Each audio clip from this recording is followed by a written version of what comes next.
நாய்களை பேஸ் பண்ணி பல படங்கள் வந்திருக்கு. அதில் அமர் எக்ஸ்பிரஸ், ஐஎம் லெஜண்ட், அச்சிகோ இதெல்லாம் பார்த்தீங்கன்னா ஒவ்வொன்றும் ஒவ்வொரு ஜேர்னலில் இருக்கும். அப்படி சைனாலேருந்து நாய்களை பேஸ் பண்ணி வந்திருக்கிற இன்னொரு படம் தான் இந்த black dog, directed by Guan ஹோ.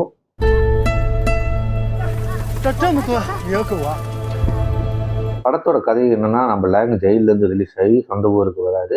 அங்கே ஒருத்தர் நம்ம லேங்கை வந்துட்டு பழி வாங்க துடிக்கிறாரு. காரணம் என்னன்னா, நம்ம லேங் வந்து அவருடைய மருமகனை வந்துட்டு கொண்டிருப்பாரு. இதனால அவர் வந்துட்டு இவரை பழி வாங்கணும்னு நினைக்கிறாரு. இந்த சமயத்தில் அந்த ஊரில் நம்ம லேங்க்கு வந்துட்டு ஒரு வேலை ஒன்று கிடைக்குது.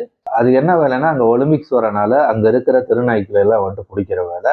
அப்படி அந்த ஊரையே அச்சுறுத்திட்டு இருக்கிற ஒரு பிளாக் டாக்ங்கிற நாயை இவரை பிடிக்கிறதுக்கு போறாரு.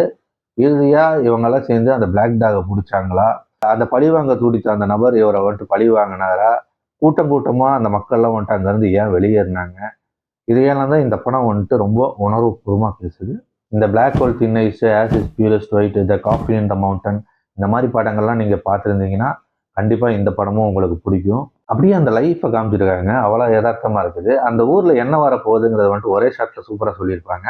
அதாவது வந்துட்டு நம்ம கதாநாயகர் லேங் வந்து நடந்து வந்துட்டு இருப்பாரு. அப்போ வந்துட்டு அவரை ஃபோக்கஸ் பண்ணியே அப்படியே போயிட்டே இருக்கும். ஒரு கட்டத்தில் அப்படியே நின்று ஒரு சவுத்துக்கிட்டு இருப்பாங்க, அப்படி நிற்கும். அந்த சவுத்தில் பார்த்தீங்கன்னா அந்த ஒலிம்பிக்ஸோட சிம்பிள்ஸ் இருக்கும்.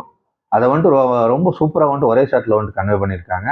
இதனால தான் வந்துட்டு அந்த ஊரையெல்லாம் இடிக்கிறாங்க, அந்த எல்லாத்தையும் வந்துட்டு வெளியேற்றுறாங்கங்கிற ஒரு விஷயத்த சொல்லியிருப்பாங்க. அந்த நாய் இதுகளெல்லாம் வந்துட்டு அப்படியே விட்டுட்டு நிறைய பேர் அந்த ஊர்ல எல்லாம் இல்லை அப்படிங்கிறதெல்லாம் வந்துட்டு இந்த ஒரே ஷாட்டில் வந்துட்டு ரொம்ப சூப்பராக சொல்லியிருப்பாங்க.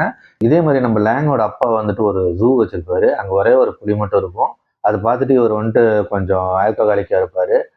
ஏன்னா வந்துட்டு அந்த லைஃப் விட்டு வெளியே வர முடியாமல் அங்கேயே வந்துட்டு ஸ்டக் ஆகியிருப்பாரு. நம்ம லேங் அங்கே போய் வந்து கேட்பாரு, இங்கே இருந்த ஓனாய் எங்க அப்படின்னு கேட்பாரு. அந்த சீன் நம்ம அங்கே பார்க்கும்போது அவ்வளோ சூப்பராக இருக்கும். அது அந்த ஓனாயை வந்துட்டு ஒரு குறியீடு மாதிரி சொல்லியிருப்பாங்க. ஏன்னா ஃபர்ஸ்ட் ஓப்பனிங்கில் வந்துட்டு இவங்க அந்த ஊருக்கு வந்துட்டு ஒரு பஸ்ஸில் வருவாங்க. அங்கே பார்த்தீங்கன்னா கூட்டமாக ஒரு நாயை வந்துட்டு கிராஸ் ஆகி போகிறனால வந்துட்டு அந்த பஸ் வந்துட்டு கீழே விழுந்துடும். அப்போ வந்துட்டு எல்லாம் எந்திரிச்சு வந்துட்டு எல்லாம் உதவி பண்ணிட்டு இருப்பாங்க. அப்போ மலை மேலே ஒரு ஓனாய் நின்று இருக்கும். அப்போ வந்துட்டு ஒரு சின்ன பையன் கேட்பான், என்னம்மா நான் ஒரு நாய் மட்டும் அங்கே தனியாக இருக்குது, அது நாய் இல்லை ஓனாய் அப்படிங்கிற மாதிரி வந்துட்டு அந்த கூட இருக்கிறவங்க சொல்லுவாங்க. அந்த சீன் வந்துட்டு இந்த இந்த சீன் வரும்போது பார்த்தீங்கன்னா அப்படியே அது ஏதோ வந்துட்டு ஏதோ சொல்ல வர மாதிரியே ஒரு குறியீடு மாதிரியே தான் அந்த அந்த ஓனாயை வந்துட்டு பார்க்க வேண்டியதாக இருக்குது. எந்த ஒரு ஃபேன்சியான விஷயங்களும் இல்லாமல் ரொம்ப யதார்த்தமாக எடுத்திருக்காங்க. நம்ம லேங்கை பழிவாங்க துடிச்சிட்டு இருக்கிற ஒருத்தர் வந்துட்டு நம்ம லேங்கை வந்துட்டு தூக்கிட்டு போயிடுவார். தூக்கிட்டு போய் வந்துட்டு அவர் மருமகன் வந்துட்டு இறந்த இடத்துக்கு கூட்டிகிட்டு போய், நீ வந்துட்டு இதை வந்துட்டு தாண்டி காட்டு, நான் உன்னை விட்டுறேன் அப்படிங்கிற மாதிரி சொல்லுவார். உடனே நம்ம லேங் வந்துட்டு பின்னாடி திருப்பிட்டு போய் பைக்கை வந்துட்டு ரொம்ப ஃபாஸ்ட்டாக முறுக்கிட்டு இருப்பார். அப்போ வந்து மலை மேலே வந்து நாய் வந்து குலைக்க ஆரம்பிக்கும். இவர் அதை தாண்டாமல் வந்துட்டு திரும்ப அங்கே போயிடுவார். அந்த சீன்லாம் சூப்பராக இருக்கும். அதே மாதிரி அதே இடத்துக்கு கடைசியில் போவார். அங்கே வந்துட்டு தாண்டறதுக்காக நின்றுட்டு இருக்கிறதெல்லாம் வந்துட்டு அட்டகாசமாக இருக்கும். அவ்வளோ சூப்பராக இருந்துச்சு. இந்த பிளாக் டாக் வந்து நம்ம லேங்கை வந்துட்டு கடிச்சிருக்கும். அதனால வந்துட்டு இவருக்கு வந்துட்டு ஒரு கட்டத்துக்கு மேலே இவருக்கு வந்துட்டு பயமாயிடும். ஏன்னா வந்துட்டு அந்த நாய்க்கு வந்துட்டு ரேபிஸ் இருக்கு அப்படிங்கிற மாதிரி சொல்லியிருப்பாங்க. அதனால அவரோட ஃப்ரெண்டு என்ன பண்ணுவார்னா, நீ என் வீட்டில் தங்கிக்க, ஒரு வாரம் நீ வந்துட்டு ஐசோலேட் ஆகிரு, நாயும் வந்துட்டு சாகாமல் பார்த்துக்க அப்படிங்கிற மாதிரி வந்துட்டு சொல்லுவார். இவர் தான் வந்துட்டு ஃபுட்டெல்லாம் வந்து கொண்டு வந்து கொடுத்துட்டு இருப்பாரு. அப்போ அந்த ஒரு வாரம் வந்துட்டு அந்த வீட்டுக்குள்ளேயே தான் இருப்பாங்க. இவருக்கும் அந்த நாய்க்குமான அந்த ரிலேஷன்ஷிப் வந்துட்டு அது பாண்டிங் அது வந்துட்டு நல்லா சூப்பராக கொண்டுட்டு போயிருப்பாங்க. அது சூப்பராக இருக்கும். அதே மாதிரி அந்த வீட்டில் இருக்கும்போது வந்துட்டு அங்கே ஒரு கிட்டார் இருக்கும். அந்த கிட்டார் எடுத்து வந்து சும்மா வந்துட்டு வாசிப்பார். அப்போ ஒரு நாள் வந்துட்டு அவருக்கு சாப்பாடு கொடுக்குறதுக்காக அந்த ஃப்ரெண்டு வந்துட்டு வருவார். அந்த ஃப்ரெண்டு கிட்ட வந்துட்டு நம்ம லேங் வந்து கேட்பாரு, நீ ஏன் வந்துட்டு ப்ளே பண்ணுறதில்ல அப்படிங்கிற மாதிரி கேட்பாரு. அதுக்கு வந்துட்டு அவர் ஃப்ரெண்டு வந்துட்டு சொல்லுவார், இப்போல்லாம் யார் ப்ளே பண்ணுறா அப்படிங்கிற மாதிரி சொல்லிட்டு இருப்பாரு. நம்ம லேங்கும் வந்துட்டு கிளம்பி போயிடுவார். அப்போ வந்து இந்த ஃப்ரெண்டு வந்துட்டு அந்த வீட்டுக்குள்ளே போவார். வீட்டுக்குள்ளே போய் அந்த கிட்டார் எடுத்து அப்படியே ப்ளே பண்ணுவார் பாருங்க. சரியான இருக்கும், பயங்கரமா இருக்கும். அந்த பிட் ஆஃப் பீஸே வந்துட்டு சூப்பரா இருக்கும். அவ்வளோ அருமையா இருந்துச்சு அந்த சீனு. ரியல் லைஃப்ல எப்படி வந்துட்டு மியூசிக் இருக்காதோ அதே மாதிரி வந்துட்டு இந்த படத்துலையுமே பார்த்தீங்கன்னா எந்த ஒரு மியூசிக்குமே இல்லை.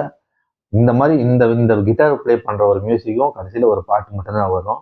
அந்த அளவுக்கு வந்துட்டு ரொம்ப ரியலிஸ்டிக்கா இந்த படம் வந்துட்டு அப்படியே நகர்ந்துகிட்டே போகுது. அவங்க அப்பா ஹாஸ்பிட்டல்ல இருக்கும்போது வந்துட்டு இந்த டியூபை கழட்டி விட்டுரு அப்படிங்கிற மாதிரி வந்துட்டு லேங் கிட்ட கேட்கறது வந்துட்டு லேங் வந்துட்டு அப்படியே எதுவுமே சொல்ல முடியாமல் வந்துட்டு உட்காந்துட்டு இருப்பாரு. அதே சீனு பின்னாடி பார்த்தீங்கன்னா லேங் வந்து அந்த ட்ரெடிஷ்னலான அவங்களோட அந்த ஸ்னேக் ட்ரிங்கை வந்துட்டு குடிச்சிட்டு அந்த டியூபு கிட்ட போய் நின்றுட்டு இருப்பாரு. அந்த சீனெல்லாம் செமையாக இருக்கும். பிளாக் டாக் வந்துட்டு ஒரு மாதிரி உடம்பு சரியில்லாமல் போயிடும். அப்போ பார்த்தீங்கன்னா அதை தேடி வந்துட்டு இன்னொரு நாய் வரும். அது வந்துட்டு முன்னாடி இருந்தே வந்துட்டு சேர்ந்து தான் இருந்திருக்கும். அது அப்படியே வந்துட்டு இது கூட வந்துட்டு வரதெல்லாம் அதெல்லாம் வந்துட்டு ஒரு லைஃப் அப்படியே மறுபடியும் அந்த லைஃப் வந்துட்டு அப்படியே காட்டுது. அப்படியே அந்த இதே மாதிரி இன்னொரு கேரக்டர் ஒன்று இருக்கு. அந்த ஊர்ல இருக்கிற எல்லா பூட்டுகளையுமே வந்துட்டு இவர் வந்துட்டு திறந்து விடுவாரு. அவர் அது மட்டுமே தான் செஞ்சுட்டு இருப்பாரு. அது வந்துட்டு ஒரு ஹைக்கூ மாதிரி இருந்துச்சு அந்த சீனே வந்துட்டு. இதுக்கு கடைசியில வந்துட்டு அவர் போய் அந்த ஜூக்குள்ள போய் திறந்து விடுவாரு. அதெல்லாம் வந்துட்டு சூப்பரா இருக்கும். அப்புறம் நம்ம லேங்க வந்து பழி வாங்க நினைச்சவர் வந்துட்டு திரும்ப வருவாரு. இப்படியே அந்த சிச்சுவேஷன்ஸ் அந்த சேஞ்ச் ஆகுறது. அதே மாதிரி வந்துட்டு அந்த கூட்டம் கூட்டமா அந்த ஊர் மக்கள்லாம் வந்துட்டு போவாங்க. கூட்டம் கூட்டமா நாய். ஒரு குழந்தைக்கு வந்துட்டு இவங்க நாய் பிடிக்கிற வேலை செய்யும்போது வந்துட்டு ஒரு குழந்தை வந்துட்டு என் பப்பி கொடுத்துருங்கன்ட்டு அழுகும்போது வந்துட்டு நம்ம லேங் வந்துட்டு எடுத்து கொடுக்குறது. இந்த மாதிரி வந்துட்டு சின்ன சின்ன மூமெண்ட்ஸ் தான் லைஃப் அப்படிங்கிற மாதிரி வந்துட்டு அவ்வளோ சூப்பராக வந்துட்டு இந்த படம் வந்துட்டு பேசுது. இப்படி இந்த படத்தை பற்றி சொல்றதுக்கு வந்துட்டு நிறைய விஷயங்கள் இருக்கு. எனக்கு இந்த வருஷத்துலேயே பார்த்த பெஸ்ட் படமா இது இருக்குது. ஸோ இந்த மாதிரி படங்களை வந்துட்டு பார்க்க முயற்சி பண்ணுங்க. இதை பார்க்கும்பொழுது உங்களுக்கு ஒரு ஒரு எக்ஸ்பீரியன்ஸ் கிடைக்கும். கண்டிப்பாக டைம் கிடைச்ச பாருங்க. நம்ம வேற ஒரு படத்துல சந்திப்போம்.